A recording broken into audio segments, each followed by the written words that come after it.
Huh?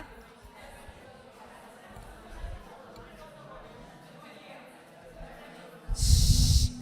Shh. Okay. Thank you. Let me invite the next speaker. It is Professor Anna Irene del Monaco with a talk titled The Latest Ecological Challenges of Architecture. Thank you.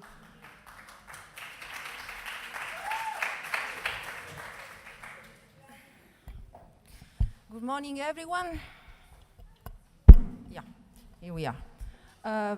Thank you for the kind invitation. I am a long-term observer of the activity of Patrizia and Roberto, and although I would not say that the topic of this conference and even of my speech is my major in research, I consider myself being a professor of architecture and urban design, and having been trained as a generalist architect in this school, I consider that a generalist architect deserves a training in the topics we are talking about, although in some context they could be considered specialists or maybe focus on some special disciplines. And this is an aspect that then I'm also convinced, like I was saying in the introduction, that this kind of, and it can be easily demonstrating just looking at history, that these topics belong to the history of cities and of civilization. And although we can observe that in recent times as an important German thinker, just to give an homage to our host, like Ulrich Beck, advocate of the second modernity, used to think that our current times are the times of three main risks: financial risk, military, terrorism risks, and of course environmental risks. So it's something that deserves our attention.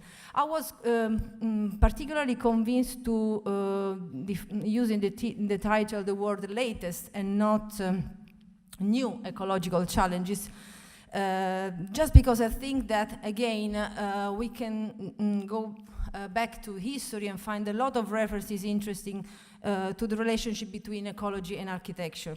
So what I want to do here is just make a sort of backward reading of some of what I consider having been reading, so some more in depth and some other just quick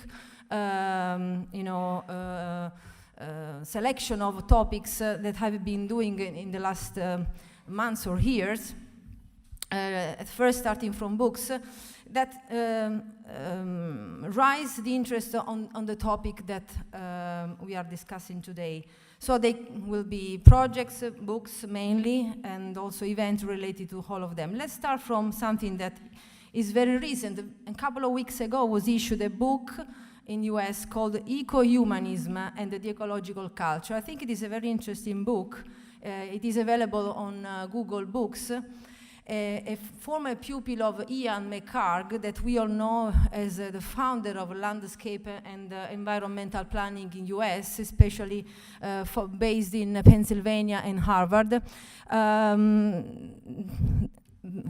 Probably because realized that there is a issue in the current education and curricular education of landscape architecture, try to fix the relationship between the Louis Mumford educational curriculum and his pupil Ian McHarg. I think it's a relevant issue to be discussed in this way, because the word humanism appears somehow in a discussion that usually tends to have into environmentalism the solution to ecological and technical issue, of course applied to landscape, to planning, and so to the different scale of architecture. And also because although for sure we are Italian and Germans mainly in this room, and so we are particularly also brave of our tradition and the architectural culture, we have to be, aware of the fact that figure like Louis Mumford during the Siam times had a lot of exchange with our thinker and leaders of the profession, and for sure also to the founders of the Italian School of Architecture of that time. Another very recent book, 2016, confirm, it is just a little publication, but confirm the interest, at least for the Italian readers, of the tradition of Henry David Thoreau, which again in US, the Anglo-Saxon culture is considered the father of the ecological thinking. So he's in the track of the transcendentalism culture of Ralph Waldo Emerson, that, as we all know, influenced a lot also the works of Frank Lloyd Wright, Broderick City, and all the culture that, although mainly born in the cradle of the American culture, belongs to our belonging in beliefs, let's say. And the more recent, 2016, little yellow book written by husband and wife, Beatrice Colomini and Mark Willey, both leading professors in the American schools, that usually have never written a book together. So this is why also an interesting theme. So maybe in the middle of their 60s, they realized that probably there was something interesting to be shared, also because this book was published while they were curator of the third Biennale of Design in Istanbul. And this book has also been very much criticized. Of course, the subtitle, Notes on an Archaeology of Design, recalled a lot of Foucaultian nightmare, we can say, that for a lot of decades architects have been following. So their ideas is mainly this one. Today, design is greater than the world itself. So it is like it is a power that is self-driven by its own engine, and it is not anymore the man that controls design, but somehow design is something that is beyond and above all of us, and we can only try to use somehow, and it is not anymore necessary to distinguish a good and a bad design, because the main possibility that the new era is facing is that we can completely redesign our world. So it's somehow a way to be positive towards architecture that is facing a critical time, but I think it is something that deserves some observation.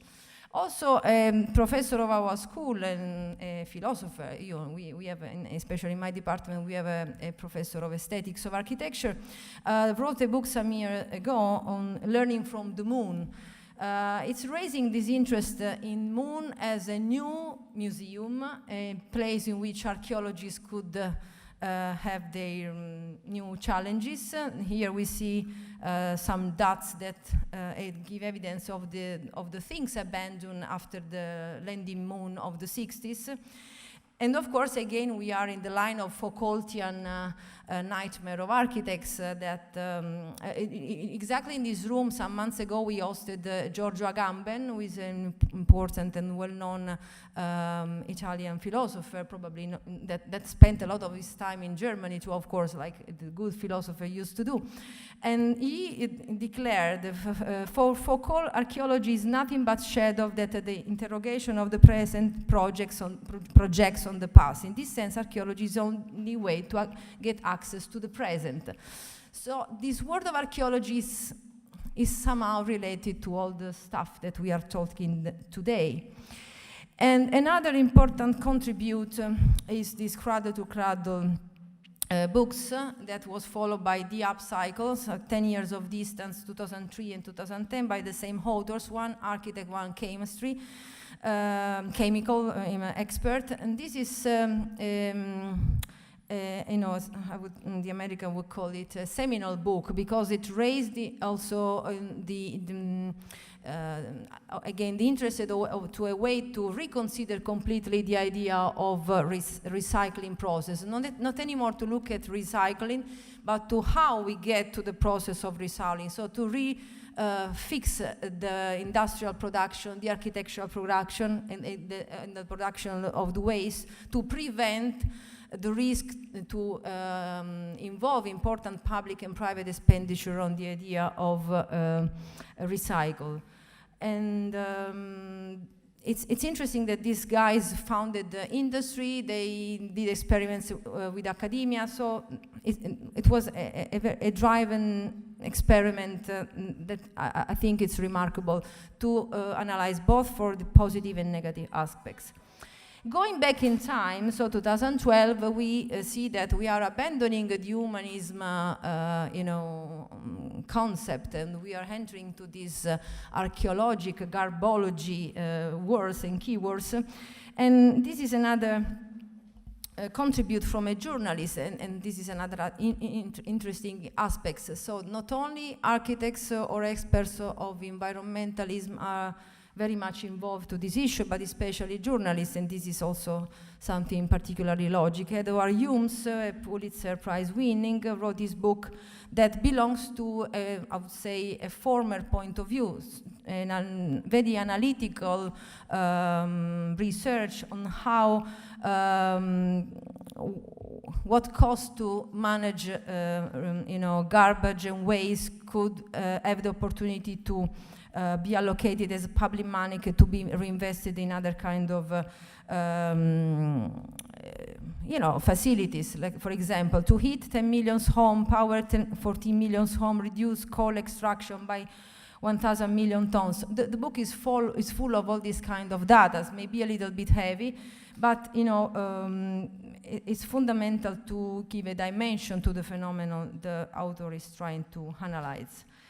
And this is another interesting contributor, William Ratier, who is an archaeologist by profession, that after a long-term, remarkable career as an academic in the anthropological field, decided to fix his interest in fresh kill landfill in Manhattan. I'm sure that all of you know the project on fresh kill that was redesigned by famous landscape architects. It used to be the historical landfill of Manhattan on the other side of the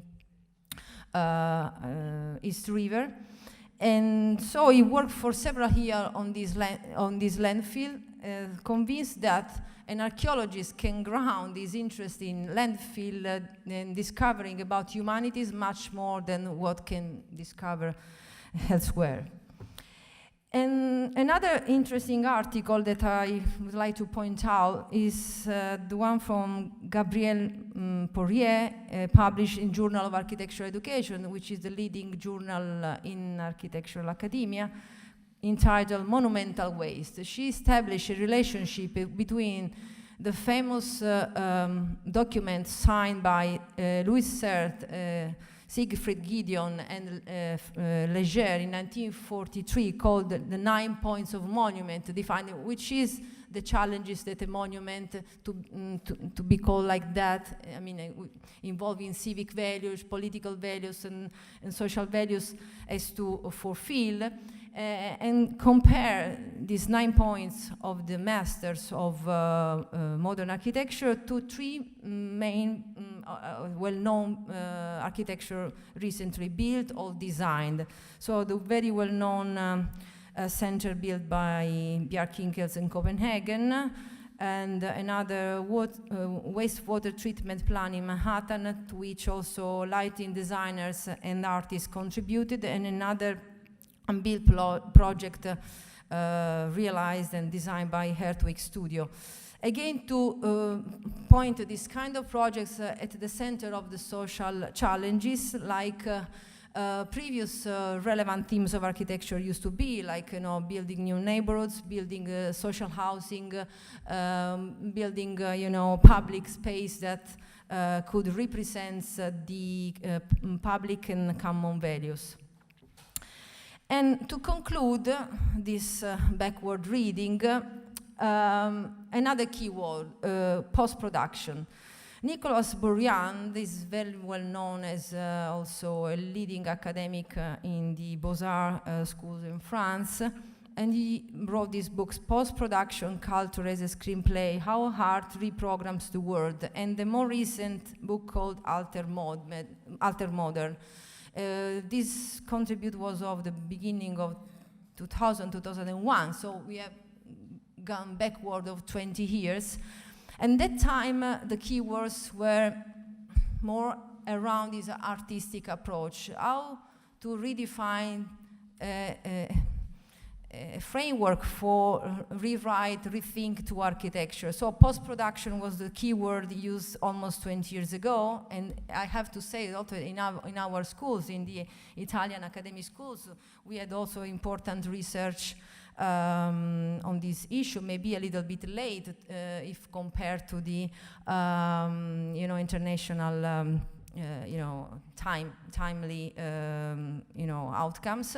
And so the things that I would like to leave on the table is this one. In this backward reading, we started from the concept of humanism, eco-humanism, that some authors seems to recall in very, very recent times. Of course, passing ecology, design, archaeology, monument, post-production. So these keywords could be read back and forth in the line, but they seem all belonging to the same framework. We could even put it in a circle and see how they interact to each other. My main task, the task that I assigned to myself was to, highlight this coincidence, this divergence, and this recalling of concept that in 2 decades somehow reappears and feeds our imagination. Thank you.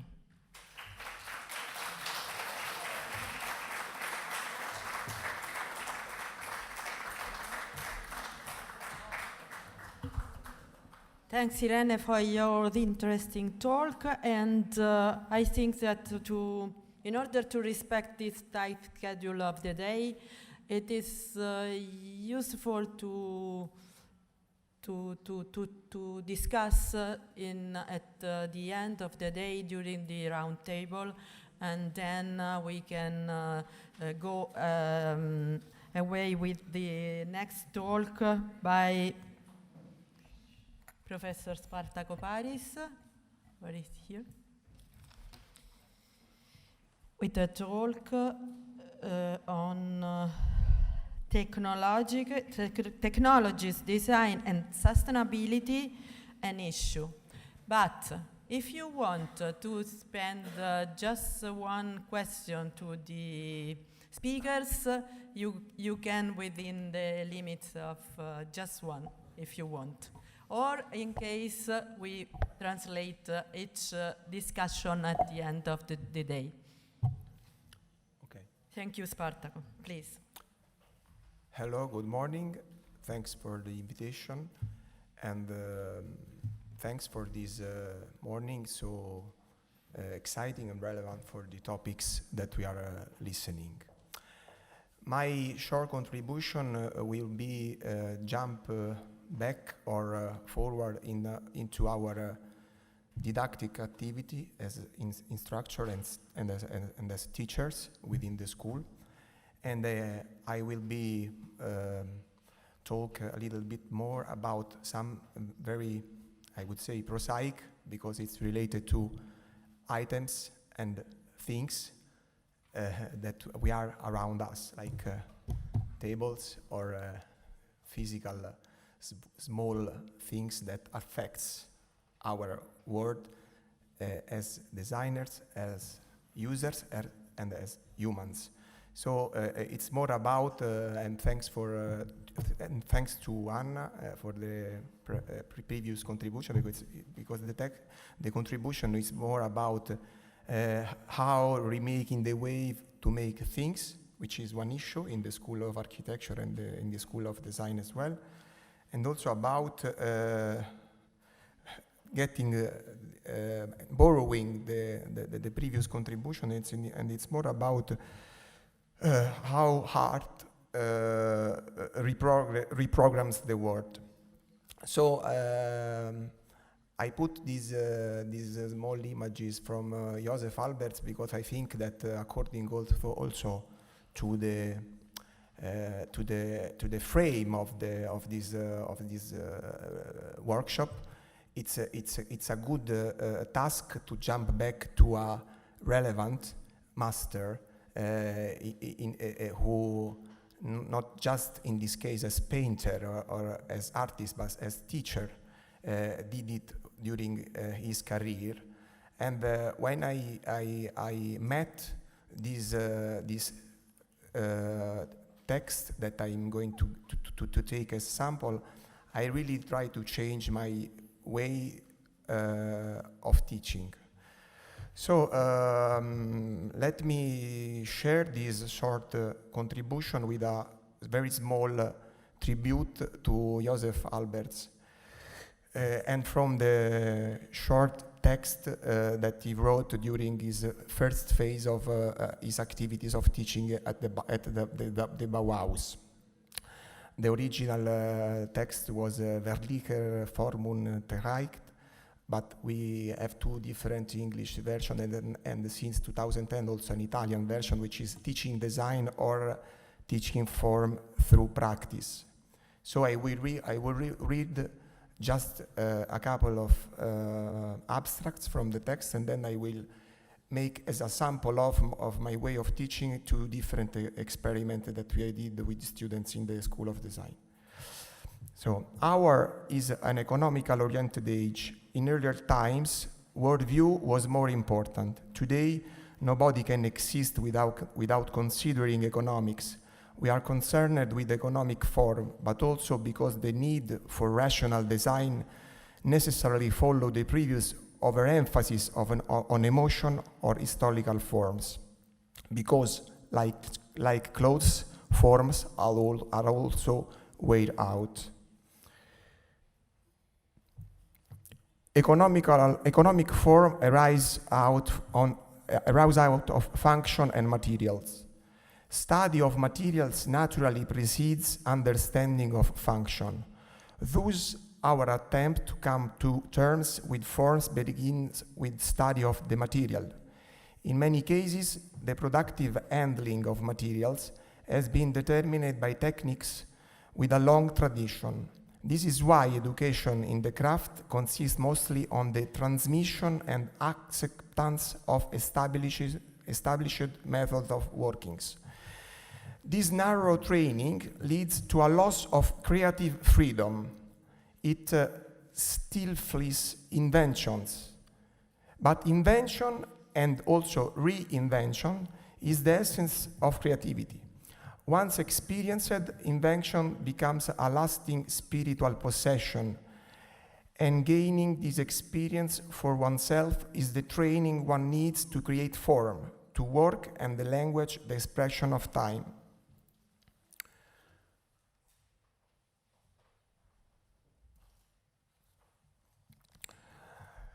Learning and practicing techniques develops insight and dexterity, but not creative energies. Inventive construction and an attentiveness that leads to discoveries are developed, at least initially, through experimentation. That is undisturbed, independent, and thus without preconception. This experimentation is initially a playful tinkering with the material for its own sake. That is to say, through experimentation, that it's as amateurish. These points turn to a main feature of our curriculum. Alberts was talking about the curriculum in the 4 courses at the Bauhaus, and later on also in the curriculum of his experience in US. Economy. Economy in the sense of parsimony, in the relation to expenditure, material and labor, and the best possible exploitation with regard to the effect. Economy becomes practical in that students plan as much as possible before execution.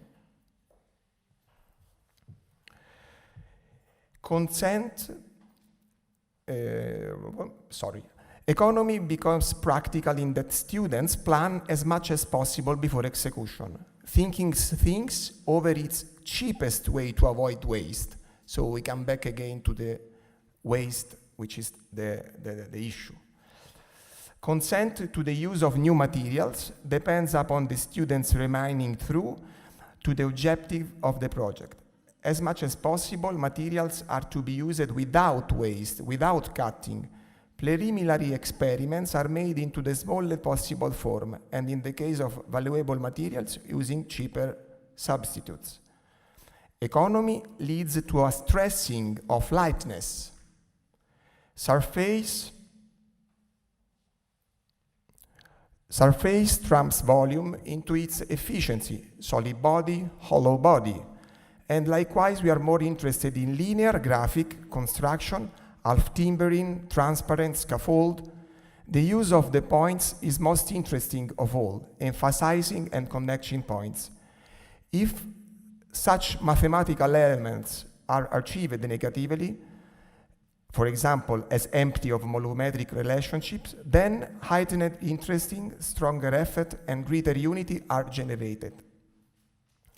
These are just some very relevant sample of students who work in the different workshop and studios held by Josef Alberts. And going to nowadays, it's clearly that activity around material and around new way of reassessing material as a matter of design is going back as a relevant issue. And I would add to the different terms exploited by the previous contribution, adding economics as a sustainable value and not a value that it's against sustainability, it's within sustainability. So we know that today companies in the fields of architecture and design have responded to the market demands for more awareness on the environment and energy consumption through the entire life cycle of their products. So we could say the industry, as it was thought in the Bauhaus era, was friend with art, was supposed to be friend with art and with the production, and we could say that in some field of industry we are really sustainable. Here we present, there are materials with the ability to interpret the current moment, where the surface must have high performance levels combined with finishes of great naturalness, and where the tactile and optical component have become an aesthetical as well ethical factor. So what I'm going to share with you, it's a very small activity of a couple experiment that we did with students in our school, and this experiment were developed by using the matter as a constraint and as an opportunity, specific matter. In this case, we had two different opportunities. One was by using we could say smart composite materials from recycle, which was the first exercise. We had a small informal agreement with this American company, which is Paperstone. They are using this new upcycled material from the paper waste from office. So we got this as a sort of must.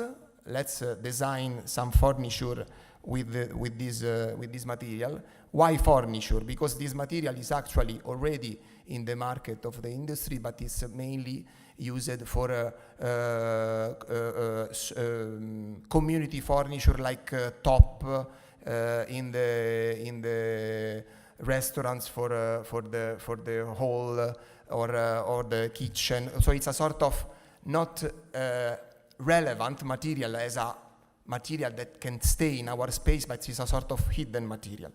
So the challenge was to try to use efficiency, to use economical aspects of design to enhance this material into our spaces.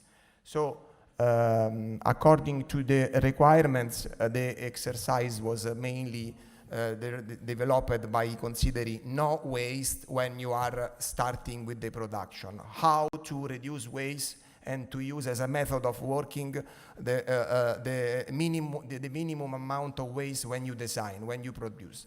So the exercise was quite easily to be developed in terms of method, but quite complicated in terms of verifications, because we started with the panels, with the industry. We suggested, okay, we have some standard panels. How can we do maximizing the use of the panels? So this was the brief.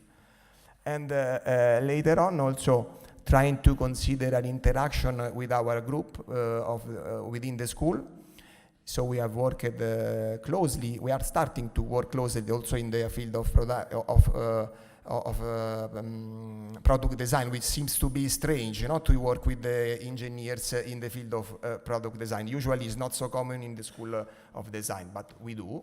And so we try to force the activity of performance, of how to enhance the performance of the material, minimizing it. And it's also about cutting, about production. So we started to extract from a single panel a sort of collection of series of possible furniture. Second exercise, which is still ongoing in our master product design course, it's about using a different material, which seems to be one of the not friend material in terms of sustainability, because material that come from aluminium, so it seems to be the most expensive way to produce material for industry, because we know. And so again, we consider how to enhance the maximum efficiency of a honeycomb aluminium material with the company that gave us all the requirements in order to enhance the limits of the material. No, in this case, again, we were working about designing small prototypes of tables. So the idea was to force the stability and to give as a brief zero waste in terms of design. So this was a sort of boundary in which we gave the challenge to the students. And again, by working on the mechanical behavior of the materials through simplified manner of pre-verifying the efficiency of the material, we started in considering how to force to minimize as a sort of elementary structure the efficiency of the material. And again, by working on the nesting, which is another aspects of production which have to be forced. So, and these are small experimental results that we are developing.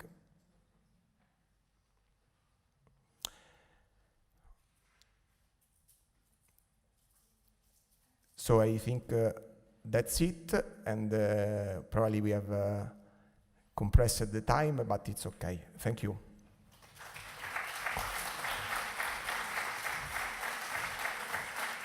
Thank you, Spartaco. You are perfectly on time, and I want just to observe that waste is not the only topic, and reassessing materials means a wide possibility to investigate a lot of themes, and for instance, structures that are resistant by shape are one of the most important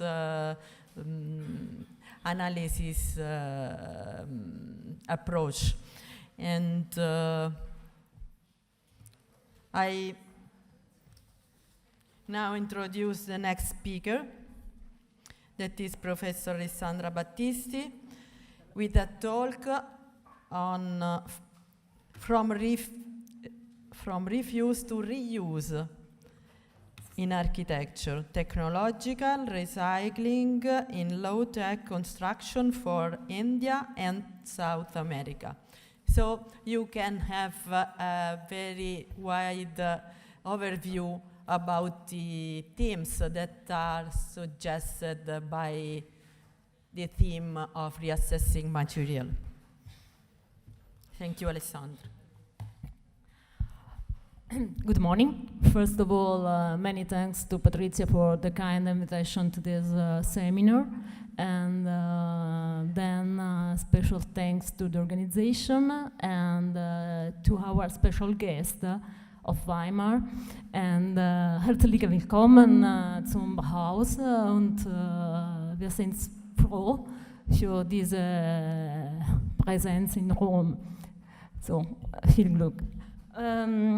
So, my name is Alessandro Battisti. I'm a professor here in La Sapienza, in Architettura, and I teach environmental design and technology of architecture. My fields of research are climate responsive design, bioclimatic architecture, building technology, and smart cities, smart grids, and urban planning, energy for community, building envelope, and embodied energy. Sorry, maybe this one. Okay. At the moment, I'm working on sustainable development goals, and I am doing special link to my project with them. And in particularly, I work on site land use, community, health and well-being, materials, energy and water and waste. And I try to combine all these thematics with the sustainable development goal. Today, I'll speak about two pilot projects. The first one is in India, in Ahmedabad, and we work together with the University of Aachen. So we work for Diplom Klausur, as a German name for the last degree work. And we made a special partnership with Aachen to work together in a specific project in Ahmedabad. And the name of the place was Garinar, and as a particular rural community. In the last 10 years, India and Brazil had undertaken a thought fight against the basic social, economic, and environmental challenges of rural poverty, ahead of demographic growth, threats and ecology and agricultural sustainability, inequitable access to water and health resources, inefficient energy solution, and underuse of local energy potential, lack of education and technological training, poor mechanization and quality of working technique and tools, weak mobility, system and difficult for exchange and communication, insecurity of living condition, lack of access to housing and total absence of public space, migration and loss on labor force. Another important features to highlight within India and Brazil is a change in the mainstream of population shifts.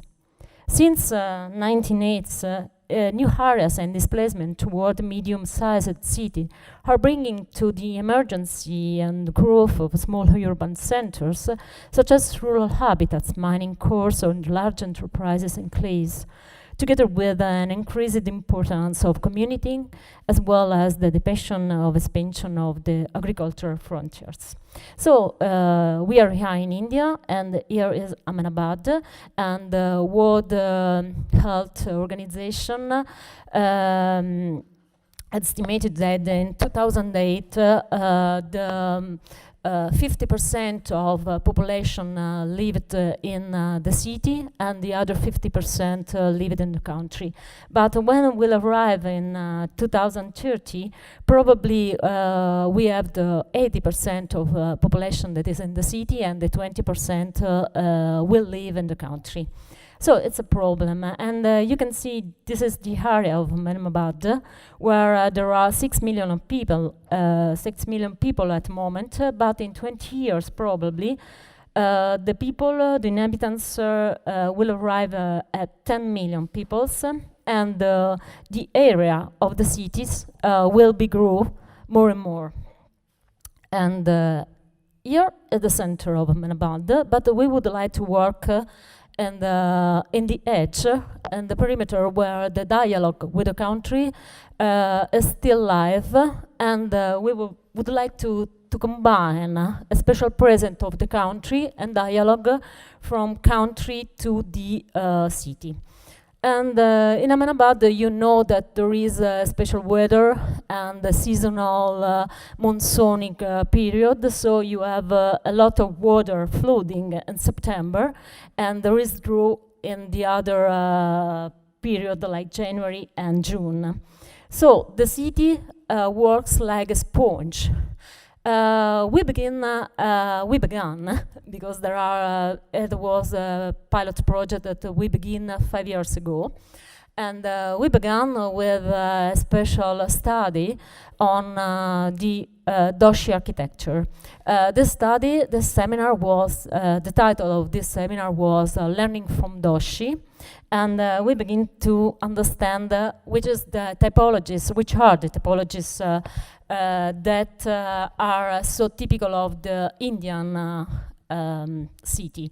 So we defined the street bazaar, crook, recreation grid, group space, and private open space. And each one of them sometimes has different user.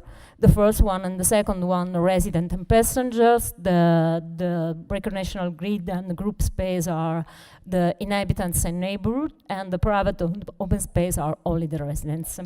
All these spaces are from different solutions. Sometimes are architecture without architects, and sometimes are public architecture or with architects.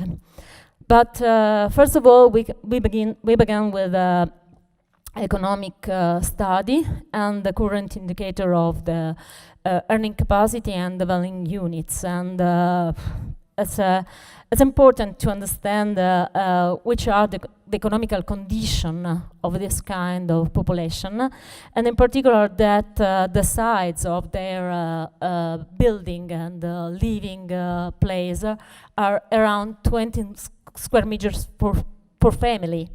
And then we would like to understand how much people live in a normal dwelling, public dwelling, which are the other that living in an informal settlement. So you can see here a picture where you can see an informal settlement where the people stay around the trees, where there is shade and socialize with the neighborhoods. Then there is a drain, wash, dishes and sketchers, and here the recycling place where the people leave all old materials that can be used from the other to construction. And we have done a special study on in which way the materials are used from the people to form informal architecture, and there are a lot of timber and steel poles, corrugated sheet, tiles of mud and clay, bricks, oil tiles, and great boxes. Some of you probably read the book, come si chiama in italiano? Non mi ricordo. È un libro famosissimo. È un libro, è il titolo del libro che mi manca, ok? No, it's not important. Okay, but doesn't matter, yes. And the people use blankets and used clothes, especially for the envelope of the building, and glasses, bottle, and youth bags. Oh, the title of books is Texaco. It's the famous books when there are three different spaces of construction in the informal cities. The first is with the sheets and metal. The second one is wood, and the third one is concrete period. So we understand in which way the people construct their dwellings, the informal one until the formal one, the public dwelling. And then we studied from Doshi the way in which the the tradition store rainwater to use direct the water, and in which way they do the resurging rainwater aquifer, and in which way the residents use the water. So to develop the sponge city. What we can do? Total rainfall in Ahmedabad is a lot of amount of water, but 50% rainfall loss is lost in percolation, but as a resource, and we have the to recycle, store and recycle the water because a resource in this area, especially where the agriculture is the most important job of the people. So on the plot area, we have done a different circulation around the border, so we can have the internal core pedestrian, and then we develop an inclusive design with the population. And the chart method has broad objectives like vitality, involvement, efficiency, feasibility, and design intents are common awareness and get back to the what we've lost. What is lost? The rural sites are lost in the city. So the specific issue is to find traditional construction charter, optimization of land use, marketability, and economic infrastructure. So we work on morphology, design support facilities, and economical strategies to find cut and fill strategies, establish minimum standard, and self-financing projects. So the cut and fill strategies is based on the slope of the plot. So all the mud that is carried out from the place to do the sub-construction was used to infill the wall of the new construction. And so all the waste material are used in the new construction site. So the new construction site developed a special basement of the building, so the people can stay together and constitute a community where there are people, but there are cattle, because it's very important in India to consider in which way they work and in which way they have contact with land, share the land, and living in common, and so on, and have a diagonal view of the city. The first eco-cycle for an inclusive design is to understand the process of the cattle process. The community is based on cattle herders, and there are a lot of cattle and farmer. And from the cattle we have milk, and so is dairy production and dairy seller. Then we have dung, and the women have this job to collect dung, and then from the dung they obtain biofuel production, and another job, biofuel seller. And urine is used to like fertilizer from farmer, but is used transformed as a medicine, and we have other employees in companies of medicine. So this is an important life cycle green economy production for India. And here you can see the way of life, the lifestyle with cattle and people that live together from the beginning of the days until the night. And these are the imaging of our project and settlement design. And here they imagine which way conceived the design strategies of wastewater, in particular the rainwater storage and reuse in the apartment. Another important aspect in India is to take in account the difference of gender and religion and the different class of the people, and we develop 3 different typology that can combine in this settlement, because we don't want to have a ghetto. We would like to have a mixity from social, so from the herder and all the people, with different occupation, religion, origin, and languages. And at the end of this process, we produce this kind of typology where the people live together in the public space. And we have done a special atlas in which way you can recycle the slab and roof, so different brick, different materials, and different plinth foundation and bricks made like adobe. And this is the last image. I have another. Yes, it's okay with the time. Okay, I have another case of study in Brazil, but is enough this, I believe. 1 minute. So I can show you just with the slides our project in Brazil, in Goiabeira community, near. We are in the San Salvador de Bahia state, but we are in Vitória da Conquista, 300 kilometers from the oceans, in a community port in the internal area. And here we have the same problem, water supply use in the use of agriculture. And we have existing buildings that are informal building and existing school. And we study anthropical factor, current situation, the soil consumption, the material employed. And you can see the settlement as we can find. And then the architecture is important because it's very different. Very different, the apartment of this country compared with our. We have 20 square meters for people in Italy, and they have for all the family or for people.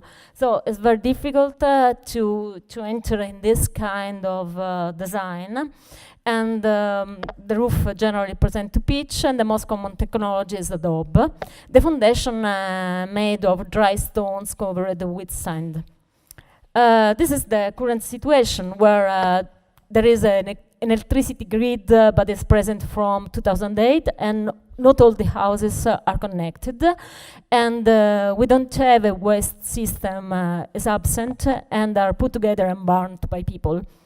The mobility grid, there are poor presence of asphalt roads, but this is not so awake, and it's very difficult to arrive then. And there is not a water grid. So the social factor, there is not a community work, and there is not a predominant religion. And the level of social distress is important, but not so much like in the city. And the health is not so good because there is an absence of healthcare structure in Goiabeira. The nearest one is located in Vitória da Conquista, 20 kilometers far from the place. The population composition are 500 people, and all these people are poor, and the level of the education is low because there is not a school. So the economical factor is based on agriculture and farming, and this is the work. We work together with the Universidade Estadual de Sudeste de Bahia, La Luce, that is a no-profit organization, Italian no-profit organization, Sapienza and Goiabeira community. So our keywords were less energy consumption, less toxic emission, more reuse and recyclability. And so we begin from ecological system. We have growing of coffee, cassava growing, and grassland, and banana growing. And we design all connection on this growing and wetlands. Then we keep in consideration the wind, and then we will begin to develop carpentry, where the people can produce the material from the trees. Okay. So, nothing. Final remarks. Sorry, and this is the methodology, but you can see that. Just to summarize. sorry, the wastewater system and the waste system where with this biodigester we can produce biogas. And in the master plan, the architecture is made with waste material. In particular, with tires, we have done the subconstructure of the place. And here you can find all this technology, nets zero energy from waste material. It was our slogan. And here you can see the image of this project. Part of this is realized and constructed. And thank you very much for your attention.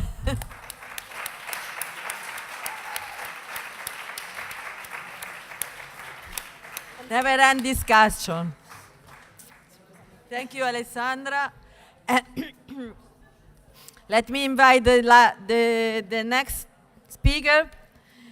That present a work by Professor Serena Baiani and Paola Altamura. Paola Altamura is the speaker, and the title is Selection and the Use of Materials for Eco-Effective Buildings, from harvest mapping to design for deconstruction. Thank you. So good morning, everybody. Thank you very much. On behalf of Professor Serena Baiani and me, we would like to thank you, Professor Travalusci, for the kind invitation. And I'm here to describe you, to report some research experiences that me and Professor Serena Baiani are conducting have conducted in the last years. And in this will regard specifically the use of reclaimed materials in architecture. So these are very, let's say, applied experiences that I hope you will enjoy. But let's start from our approach in a more theoretical sense. As described by many speakers today, the idea of adopting a circular approach entails a real change in the way that we design. So if we follow the EU objectives on resource efficiency, we must think of creating closed loops of materials, preventing the production of waste, both in the short and long term, and we have to rethink the design and construction process. This means involving the whole supply chain in a radical change of our model of production.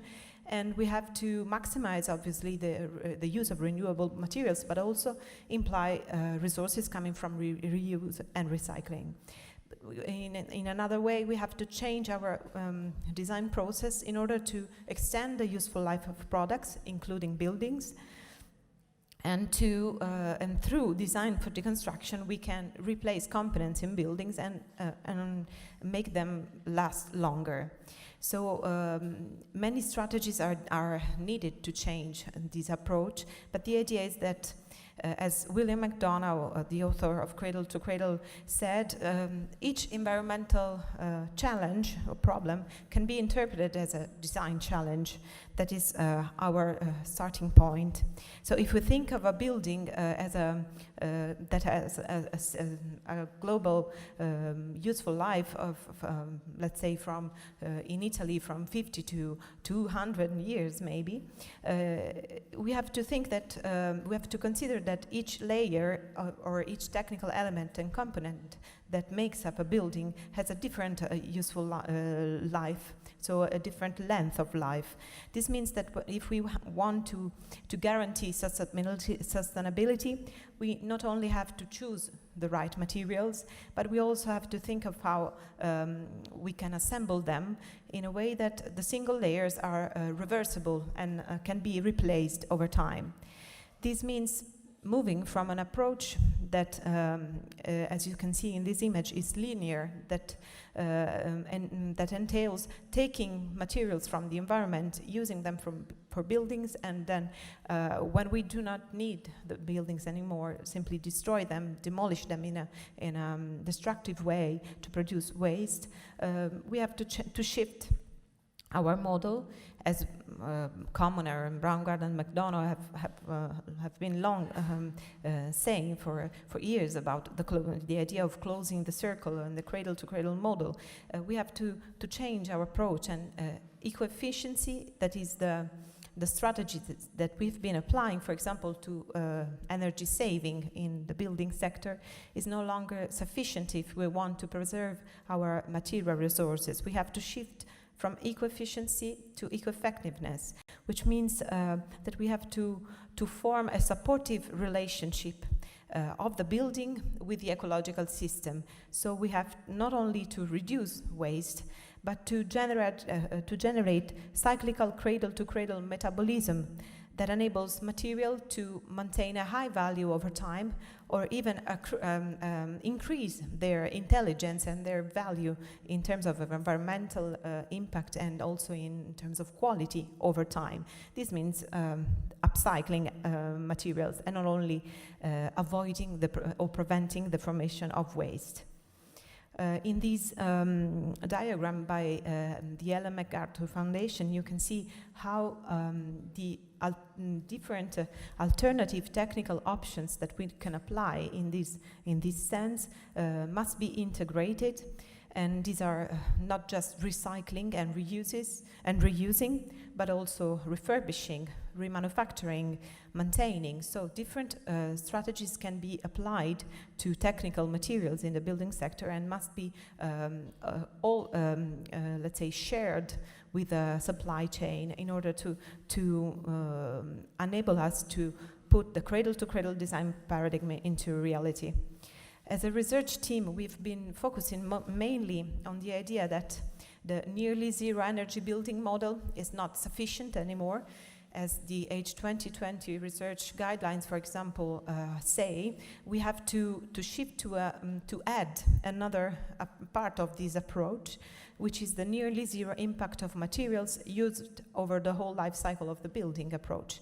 That means not only thinking of the energy that a building needs in its useful life for cooling and heating, but also thinking of the embodied energy in the materials, and thinking of a nearly zero impact of materials globally used in its life cycle. So with this goal in mind, we've been focusing on two complementary themes and approaches. One regards the reuse of buildings, of existing buildings, with the super use of waste materials and components. So we start from conserving the buildings, keeping the existing buildings, and refurbish or reusing them by using also not only new materials, but also reused materials. And the reuse approach is not directly made easy by our laws here in Italy. We have some difficulties in the reuse approach, while recycling is still considered as the best option. But the EU waste hierarchy gives reuse as a priority, so we are trying to work on reuse in the architectural sector, in the building sector. And in this sense, we are trying to we have been testing a tool which is the Harvest Map, that allows to, before even the design process starts, to identify what waste materials we can find on a local scale around the intervention site, so that we can start our design process by being, let's say, aware of what sources of existing materials, of wasted materials, we can employ in our process. The second theme regards design for deconstruction, which is a very relevant international line of research that we are trying to translate to our country, to our methods of construction, which are typically very far from this approach. So here, as a first example, I will show you two experiences that we've delivered with the Harvest Map tool.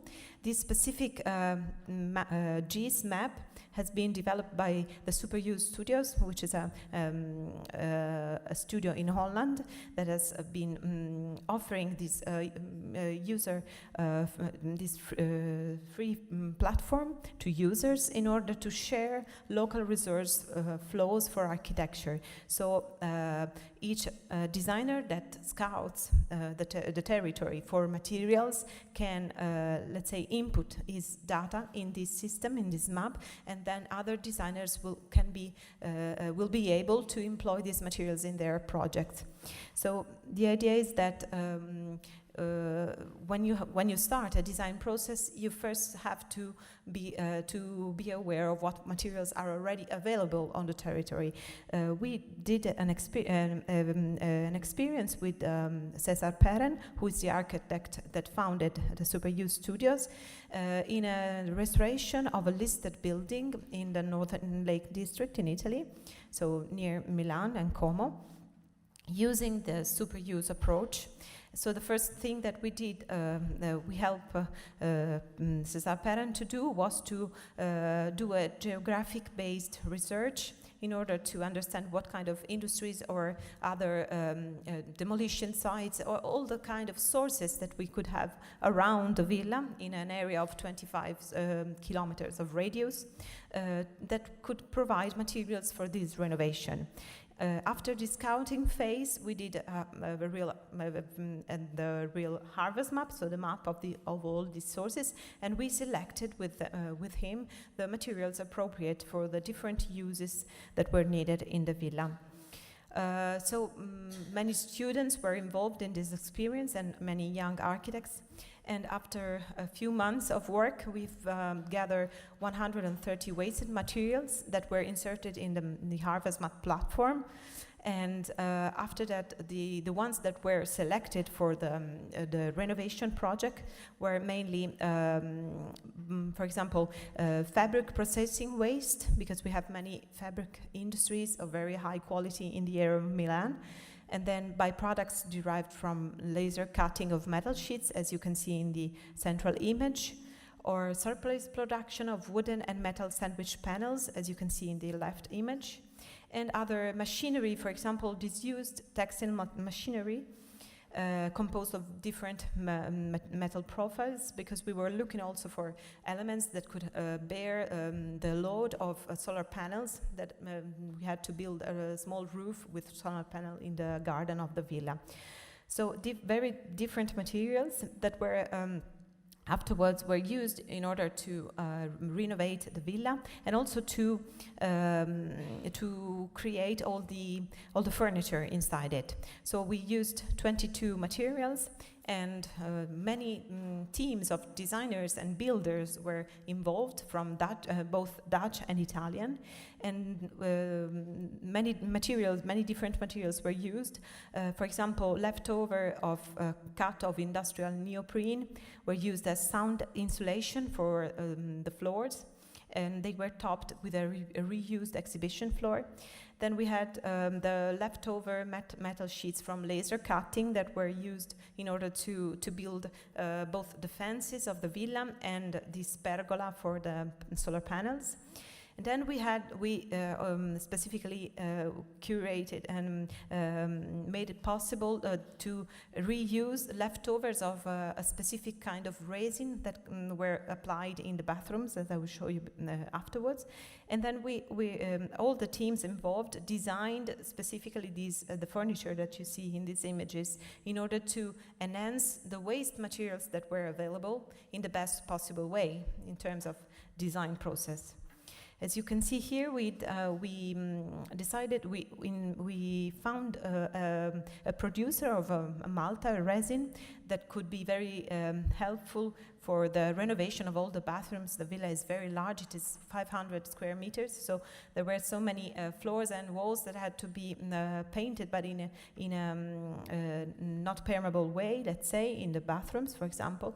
And we forced, in a way, the producer to develop a new technique, mixing different colors of this resin, because we wanted to use the leftovers of different applications of these materials in other building sites. So normally he works with only one color in a very compact way. Instead, we try to define a new aesthetics of this product by using the different colors left over by other works that he had done. This is an ecological product, by the way, so we were sure that we were using a leftover of a material that was VOC-free, for example. This is an image of one of the rooms after the works. And another experience that we did was here in Rome. So Professor Baiani and me helped Professor Roberto Giordano, who is a professor of the Polytechnic of Turin, here in Italy, to develop a master degree thesis here in Rome, which made a first of application of the Harvest Map portal to the city of Rome, with the specific idea of renovating this former industrial site, which is the Miralanza site in the area of the Ostiense, Marconi. We did the scouting phase with a student, Eleonora D'Alessandro, who did the thesis, and we found many different potential sources.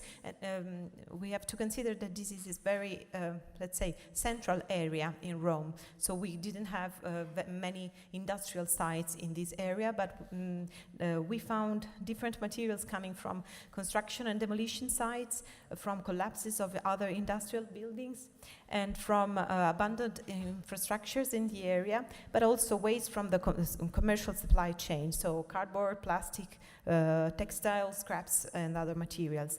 All these reused materials were selected, and in the end, all materials sourced were employed in the design project of this renovation of the building, and this led to define a disassemble architectural project. So the student worked on the disassembly of the building elements made with these reclaimed materials. So I won't go into details because we don't have time, but the other theme that we're working on, as I said before, is to translate the design for deconstruction approach into our culture. Okay, this is the last slide. For example, we show here a very significant example of research on this theme, which is what was developed within the BAMB H2020 project, and is the Circular Retrofit Lab, which is a very significant experience of how we can translate the common technologies for building, for example, internal walls in this case, to the design for deconstruction design process. That is what we're trying to do. So what we can say as a conclusion is that when we try to translate the circular approach to the built environment, we have to really make a shift in our way, in the way that we design, and we might have very original architectural outcomes. So the application of reuse and superuse integrated can be a very important challenge for our School of Architecture and for our country in this sense. So thank you very much.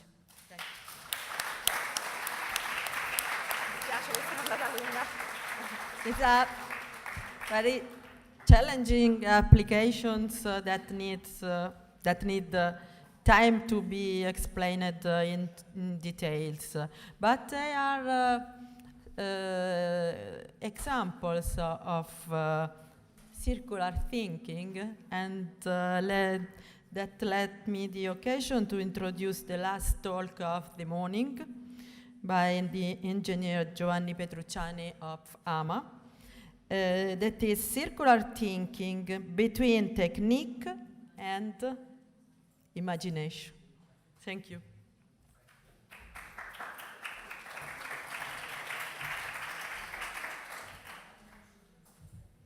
Good day to everybody. I have the hard task to be interesting just close to the lunch break. I'll try to do that. Okay. As you can see, my intervention is probably a summarize of all previous. Just about some topics, some issues they exposed. So, the circular thinking question about it. Maybe start from the statement that nature, we know, is circular and complex. Nature has no unemployed and no waste. That's the typical characteristic. Human life, on the opposite, is linear so far. So, circular economy, we have a vague idea, vague concept, but we have vital implication of that because we don't know all, but we are sure that some phenomena are reversible. Our arrival point could be turn our human life from linear into circular, if possible, and accept and manage complexity, avoiding complicatedness, because we got not to be defeated by variables of the complex system. Our linear tradition from our ancestors of industrial evolution states like this: no matter the refuse we produce, so we change progressively our earth quality. And we manage a linear thinking. There is vertical. We think to the problem and we try to find a solution. Is not integrated with nature system, project system. The circular innovation on a engineering and industrial planning point of view, it could be a circular thinking, so a lateral, not that logical or consequent, but even creative, to design, take, make, and create closed circles that are, in my opinion, of double nature. A tech return, the return of material of leftovers of industry, and a buyer return, try to be the more available for nature. So we put at the center of all a circular thinking, a lateral one. The question could be how to spread the system as a smooth transition without any traumas. Traumas typical are company failures, or occupation depletion, and so on. Useless stock that we have and are critical. This is 2014 energy and material chart of Europe. This is from European Commission. It's not up to date, but nothing relevant changed. As you can see, we manage a linear economy and a linear industry. These are flows of energy, emissions, and just less than 10% is officially recycled. The Ellen MacArthur Foundation statements about thinking circular are 5 based on these 5 main topics. That is eco-design, renewable energies, material recovery, module-based approach, and ecosystemic approach. Let's see. The eco-design, I use an intermediate way of thinking. You talked about cradle to cradle of a circular economy final approach. There is an intermediate one that is final grade for every cradle, because we got a lot of stocks, a lot of dumps of previous produced materials that we have to face with. So our circular thinking way, it's maybe a design thinking with the empathy and test with the world, and the creative zone, and an attention to end life usage of products and their parts, and features that we allow products to be disassembled. So how could we manage the stocks and the dumps of previous refuses? We got the example of tires, maybe 3 issues, maybe 3 aims. Quantity breakdown for first, and quality increase, and value creation. Maybe these are the 3 main ways to let it disappear from the earth into new materials or new features. This is another iconic shot. that is electronic and electric waste. The same principles of quantity breakdown, quality increase, rare earth or eco-design, maybe could let it possible to disappear in an economically convenient way that is maybe the only fast way to do that. We have to think about circularity in 3 steps, maybe. A first step is right now, what to do with that stuff. A second step could be what to do before separate collection, is maybe a false aim, the separate collection, as we saw in our civilization. The third step of circularity could be and will be, how could we think to the grave while making the cradle? Our evolution maybe is based from a reuse creativity to a design creativity in the present and I hope in the close future. Renewable energy are of 2 kinds: a short carbon cycle not to let the CO2 content in the atmosphere increase, that is much shorter than fossil ones, and unlimited resources. There are the nature element, as you know. So, a material recovery is a circular thinking, a recovery with a tech cycle that is, as said, absorption of current accumulation. There are high amount landfills and low density. Think that Pacific trash water, that there is the island of plastic flow inside the ocean, has a rough density of less 1 kilogram per square kilometer, so is unaffordable from the economic point of view to be collected. The biocycle, or the research about biomaterials is the second phase in order to replace them instead of non-biodegradable. We could think to extend the idea of biomaterials. We got the natural ones, that is simply a biological treatment of maybe food discards, or other biodegradable, there is biotech materials. This wrap is made of bioplastic.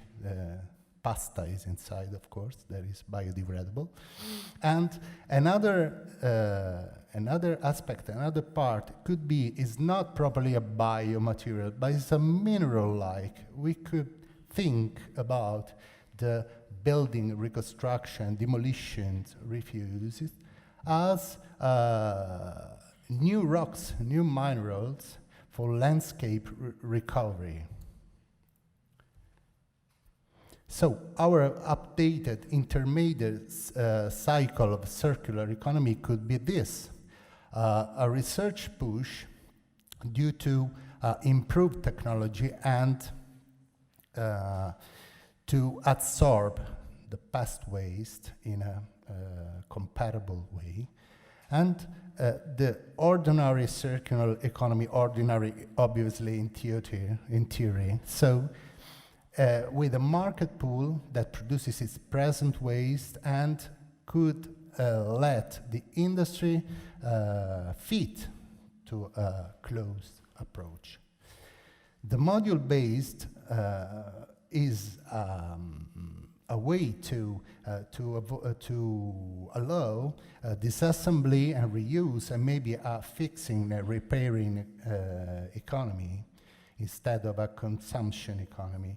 And we can add a nodularity, that is fragmentations of operations and impact on the environment, a sharing economy, a distributing, a scalable, and a substitutable material.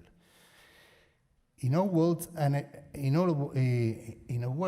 ecosystemic approach that is linking by material, energy, or simply information all the part of our industrial environment.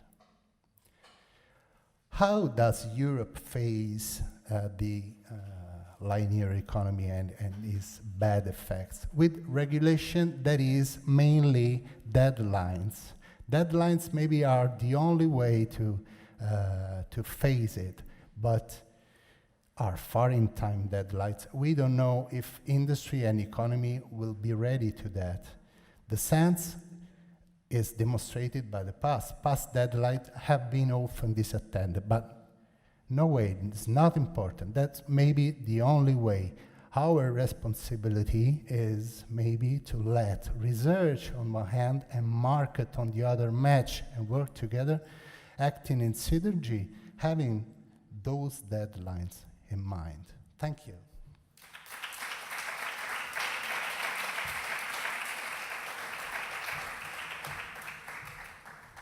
Thank you, Giovanni. And so let imagination works. If you want to ask some question before lunch, you can. We have 5 minutes to do.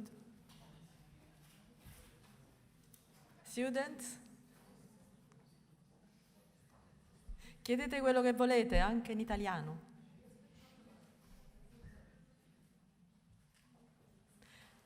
No? If there are no questions, I will invite you to enjoy the lunch in the next door. And if you didn't do that, please take the book of abstracts to reorganize the topics that was exposed to this morning. And we will see, we have half an hour switch, and we can start again works about 2:20. See you in next door.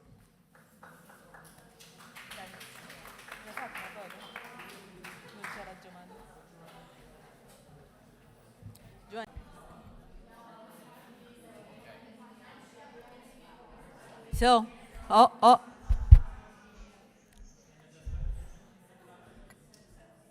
good afternoon, and thank you again to everybody for stay here yet. And I wish to say that in the next door where the lunch was offered, they used recycling material, recycled. That is not plastic. It's a composite material that is eco-sustainable. So they feel the need to inform all of you of this kind of choice that is in line with the topics of our workshop. And the presentations of the morning was very interesting and explained a very wide range of applications of this kind of approaches towards a sustainable development, but also, and more important, sustainable society. And let me now invite the second lecturer of the day, that is Professor Jörg Longdon from the Bauhaus University of Weimar, and with a presentation titled Resource-Oriented Sanitation, Waste, Water Treatment, and Technical Infrastructure Development. Please.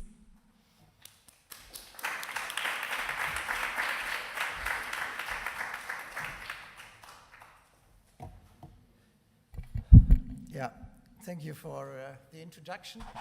I hope this acoustic works. I like standing, because sitting is not that creative.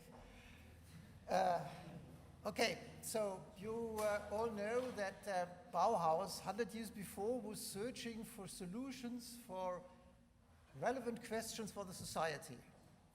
So, and we as Bauhaus Universität, we pick up this idea and still are searching. So 100 years passed and the society changed, so the problems changed and probably the answers will be different. And I will be talking about reassessing material in terms of water, but not only water, but the radical idea may be we will abolish wastewater. So no more waste, just resources. And is that possible in terms of wastewater? Yeah, so you will hear something from the engineering perspective. And as probably the time is lacking at the end, I will have my conclusions first. So, what are the take-home messages? So, water is an essential asset for urban life and urban development.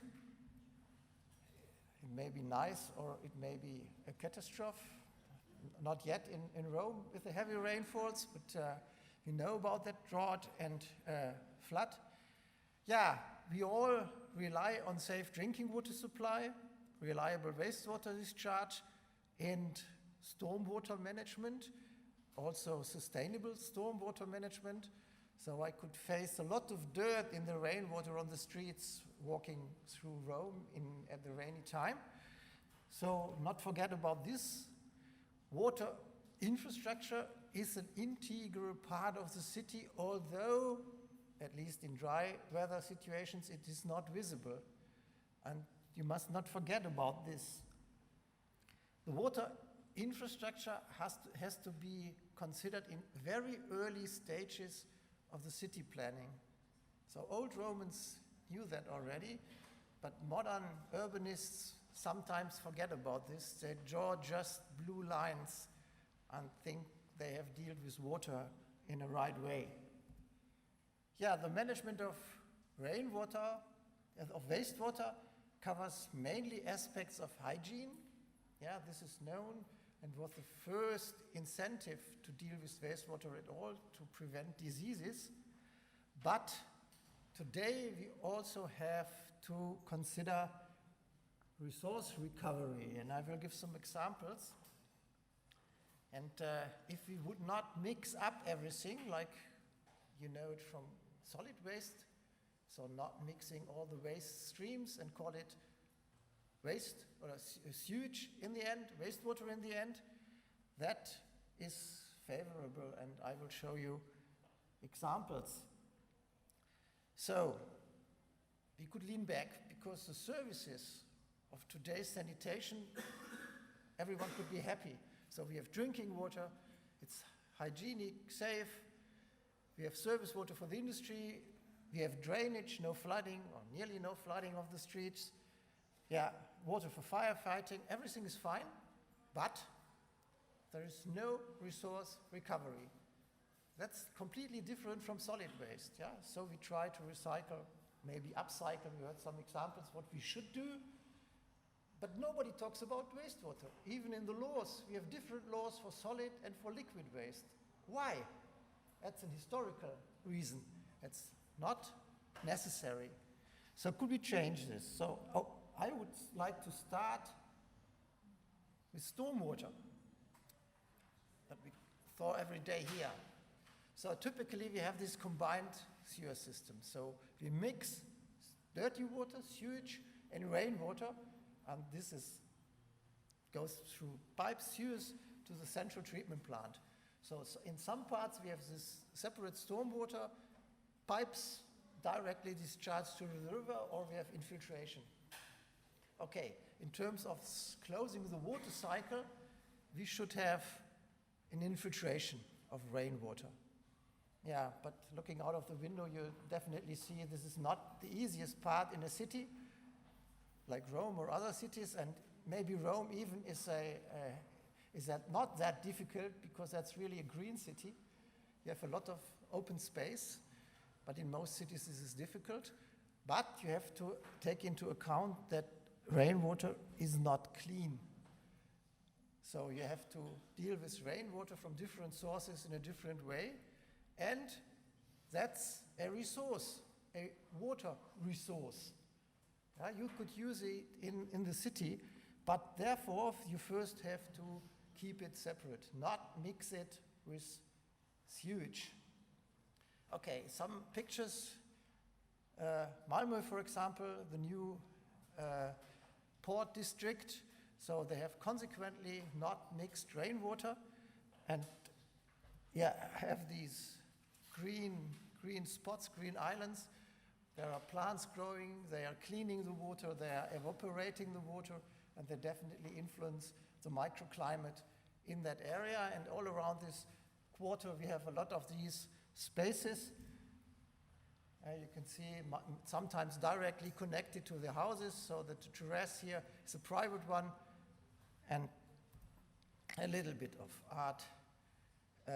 So this water is pumped and flies into circle back and evaporates, and so it's in the city. Yeah, probably you know this better than me. This is the example of the vertical tree, where a lot of water is needed for this specially designed plants growing on a house. Yet searching in the internet, I only could find that they are irrigated with service water, whatever that is. Service water, yeah. I don't know. It's maybe rainwater, it may be drinking water, but probably there are better solutions, because you remember, I don't know, what was it 2018 as hot and dry in Italy too, as in Germany? So we really had no water for the plants. We had to bring it by car to irrigate the plants in the streets. Very difficult. Yeah, okay, you need a lot of water for this, and probably you know these applications too. Green walls, yeah, but they normally, typically, they are irrigated with rainwater. So in Germany, typically no problem. We have plenty of rain, but in long dry periods, they will die. Or you use drinking water, which could not be a good solution. But there I found another example. The first I found at all, 2013, there is irrigation with grey water. And grey water is the water from households, from the which are not from the toilet and not from the kitchen bathrooms. So not too dirty water. And you could do this. So, and we took up this idea, and this is a starting of a design for different plants. They are irrigated only with grey water, and they can be fixed to the wall of houses. And we tested which plants in which region grow well. Yeah, and you see, this was the first experiments, and now we got enough money from our German government to implement this in an apartment house in Cologne. And we will see whether it works and how the physics behind it, because it interacts with the skin of the building, and we don't want to have wet walls. But just we need grey water. But you get grey water in every house, so that's not a problem, and that's for free. So it's no waste anymore, but the resource, and you can green your buildings using grey water. And if there is grey water in excess, for example in wintertime, the material where the plants grow in is a filter material, and the effluent of this system is as clean rainwater. So you can manage it together with rainwater. So no piping necessary, no additional piping. Yeah, but this is a sketch of, the last sketch you see, a lot of pipes in the earth, sewers, mainly central systems. Yeah, and that's crazy. Even in villages, the politicians demand, or the government demands in Germany at least, central systems. So sewers and a central treatment plant. Expensive and no resource recovery, not even for irrigation water for agriculture. Yeah, and we have seen a similar picture. So this is a linear system. So we import fertilizer from Africa, we grow plants, we eat plants, and we have phosphorus and nutrients in excess. So we don't grow anymore as adults, so we don't need that stuff. So the body gets rid of it via feces and urine. And then it's in wastewater, and if you don't extract it, it is distributed all over the world, so it's not lost. Phosphorus can't leave our Earth, but it's entropy, so it's distributed, and we cannot get it back with money we can afford. So phosphorus is a very important topic. So here, in this graph is shown that we have reserves.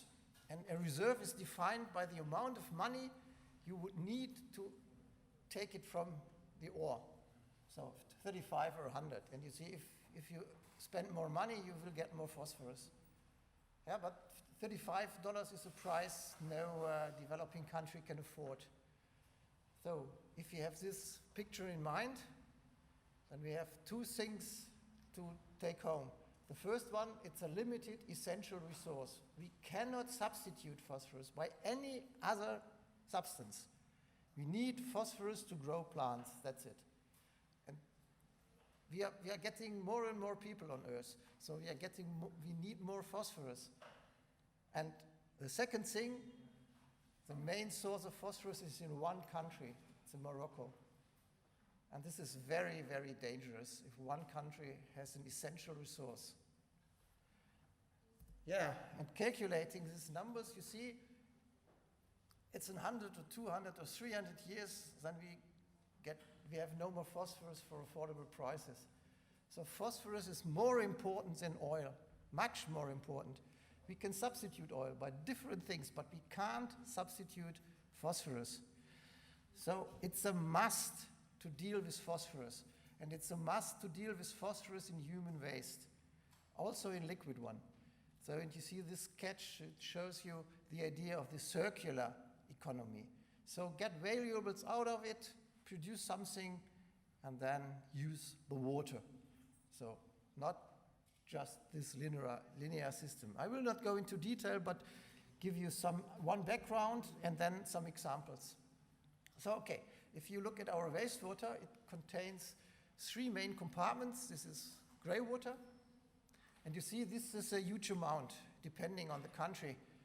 So in Germany, it's about 40 cubic meters per person a day. In other countries, it's a little bit more. So we have urine, it's only 500 liters per person in here, and then we have feces, only 50 liters. So no flush water in this graph. Okay, and if I would calculate 550 liters about kilogram, that's the same amount like we have in solid waste in Germany. And we transport this by bins, with cars. So no need to transport this material with a lot of drinking water. 99.9% of wastewater is water. So a huge transport system with clean water makes no sense. Okay, looking at ingredients, so we have these four things: nitrogen, phosphorus, potassium, and COD. This is the organic load of the water. And you definitely see the water is in the gray water, the nutrients are in urine, and the pathogens are mainly in feces. So why mix it up? So if you would not mix, it's not a case you must not separate. It is already separated. So, but our design criteria say we have one pipe coming out of the house. Yeah, if you would have the French regulations, you have to make two pipes, one for grey water, one for toilet water, inside of the house. It's not allowed to mix it in the house. This has ancient roots, very old roots, which go back to the time where the sewers had a serious problem with sediments in Paris. And then they said, okay, we have to take out this first. Okay, if this is the first thing. The second thing is we need systems. So we have the collection, the transport, treatment, and reuse. These are the elements, but we have to combine it. We have to use the right toilet with the right sewer or other things. If you have a dry toilet, then you have no sewer, and so on. So this must fit into a system. So let's start with the collection.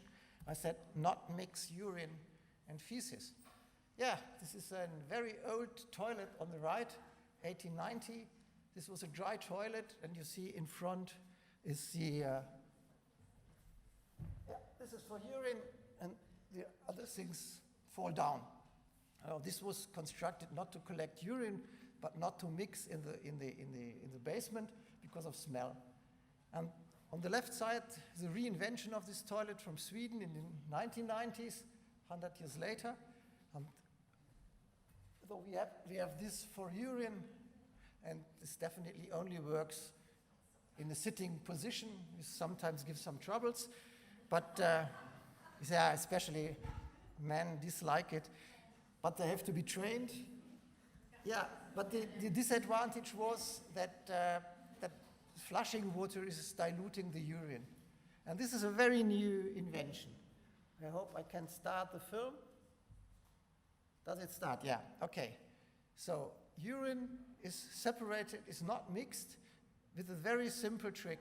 So the urine is attached to the bowl and don't want to leave the surface because it is adhesion, and then it is separated without water. And if you flush it, yeah, the water is springing over because of the high flow. Okay, it's a very new one, very new toilet. Was on the trade fair in Frankfurt in March, first time. So we have it. So now we come to practice. So this is our P-Bank. And this is a project we have done together with the Faculty of Arts and Design. And it was designed as a communication, as a communication object. So, and we don't say this is a public toilet, but this is a public donation point. So if you would donate your phosphorus, we could extract it, and you can see the, oh no, can't. So this is, the toilets are on the left and the right of this, in separate rooms. It's one urinal and one toilet, which I showed you. And in the middle, there's the base, you can wash your hands, you typically do, but there is no mirror. But washing hands means looking at the recycling facilities. So we have two different possibilities to recycle urine and produce a fertilizer, and you can see live that your donated urine is transformed into a safe fertilizer. So, and this is not to produce fertilizer in the first place, but it is to show that it is valuable and that it is possible and it is easy. On the right side, this is just an evaporation system, and this was developed by our Swiss colleagues from EAWAG in Switzerland for a toilet for Uganda. So they implement it in developing countries. It's very simple. It just has a ventilation system which is in every computer. Very simple. Okay, so this is more on communication. And yeah, what's the outcome? So it might be such a white powder. This is done by precipitation. Very simple. Or it could be something else. This is the fertilizer produced in Switzerland by a biological process. It's ammonia and phosphor in it. And you can already buy it in Switzerland because it's got the allowance. And especially if you buy it very soon, it's very valuable because that's only researchers' urine, because the toilets are at the research institute in Switzerland. Okay, but what about large scale applications of this? And I show you one picture, one project in Germany and two others in other countries. So this is Hamburg, and this was an old military site. It was rehabilitated. You can see the numbers here. And it was decided that in this system we would not mix toilet and grey water. And we have a vacuum system for black water. These are the black lines in this sketch. And we have a gravity flow sewer for grey water. It's the grey line. And the black building, that is are the treatment plants. So we treat and recycle everything in the quarter. 2,500 people will be connected to this. So the number, because this was that area, what was possible. And yeah, we use black water vacuum system. And probably you have used this vacuum toilet. It's in every airplane, in some trains. We have this system. And you can buy it for households also. It must not be a metal toilet. It can be, it looks quite like a normal toilet. Yeah, you have a different noise. That's the difference. And you have only 1 liter per flush and not 6 or 10 liters. So it's not that diluted, and therefore we can treat this water anaerobically. So we can produce methane out of it, and from the residues of this, we can extract phosphorus and nitrogen as a fertilizer, again, as a powder or a liquid. So not use it directly as sewage sludge in agriculture. So this is banned anyway. Yeah, but we promise that we will have design fertilizer. Yeah, this is the system. You see the houses have vacuum toilets, grey water is separate. We have a grey water treatment, and the concept here is to feed a creek with grey water, with treated grey water. Because this was a strategy in many towns in Germany that we make water visible again. Yeah, but in the dry season, that's nice. There is no water, but there is a creek and there is no water in, because groundwater is no longer connected to this artificial creek. So in the sketch, it looks nice because you can just paint it blue, but it's not blue. So we need water, and again, we have grey water. And if we treat it to a standard which is okay for this urban creek, it's hygienized, we use membranes, no problem. You could bath if it would be enough water, no problem. So this is a black water idea. So, and finally, we will mix after we extract the nutrients, we will have some organics, which we will mix with garden waste and produce a compost. So this is the simple concept, and the special thing is everything is on site. Yeah, therefore we had to design this treatment plant very carefully, because it must not smell, it must not trouble anyone, and the toilets must function at any time. This was very, very important. So we had a lot of energy to find a nice concept. So we started some years ago with all the troubles. You say tenders and everything, and yeah, you see the very important persons doing the first works virtually. Yeah, and we had a lot of public relations work. This, for example, was a poster which hang on every bus station, and it was indicated, yeah, we produce biogas from your shit. So it was, yeah, and yeah, okay, this is visible and accepted. This is in Hamburg, so a city where I just read the elections, the majority party now are the Green Party. So this is attractive, so you can do it here. Okay, but I promised that I will have some more examples. 2 more minutes, I see. This is fits. Okay, circular Amsterdam. You heard this term circular city sometimes. So Amsterdam has this philosophy. It says we have to be circular. And for water and wastewater, that means we have to implement such an idea like in Hamburg.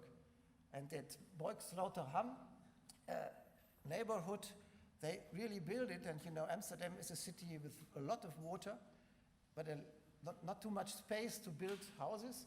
So they built a treatment plant on a boat, which is floating on one of the canals. Yeah. Amsterdam. Helsingborg is another interesting example. This is in Sweden, and this is in the harbor of Helsingborg. And as in many cities, the harbor, especially the harbor for small ships, is not longer needed. They developed housing concepts, living close to water. Yeah, and here the special thing is that they have food waste as a special source. They have kitchen grinders, which are not that popular. In Germany, they're not allowed at all.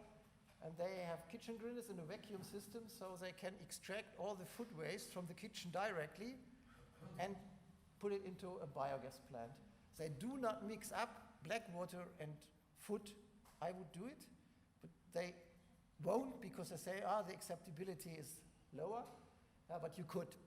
Okay, they have the same system, but also food waste is integrated. So now you see the first time, and that's legally not the simplest thing, that you mix laws for water, wastewater, and solid waste.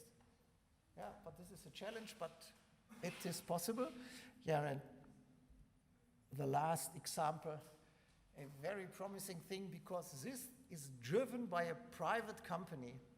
This is in Ghent, in Belgium, and again, that's in the harbor side, and it's a smaller thing, 400 houses, that's it, and they have the same idea, black water and grey water separation, black water digestion with an upflow anaerobic sludge bed reactor, which was is often installed in the Netherlands and Belgium, very much experience with this. Okay, and this is driven by a private company, and the owner of this company was the former head of Greenpeace Belgium. And when he said, okay, now I have run my own company, I can't be a businessman as everyone else, but I have to do something positive and show that this is feasible. And both this commercial man and also the city of Hamburg, they could prove that this system is not more expensive than the traditional one. And if you would calculate it on the safe side, you know, if we have more than 5,000 people connected to this system, you will gain money instead of getting lost. So, and all the citizens connected here to these systems don't have to pay a higher fee than the others, but they save the fee for drinking water because they have these vacuum toilets and save about 30% of their water bill. So that could be attractive, and the costs are not that high. Okay, I could give a lecture, so I'm used to 1.5 hours, but I will stop now and say thank you for your attention with this photo which I took in Germany. Thank you very much.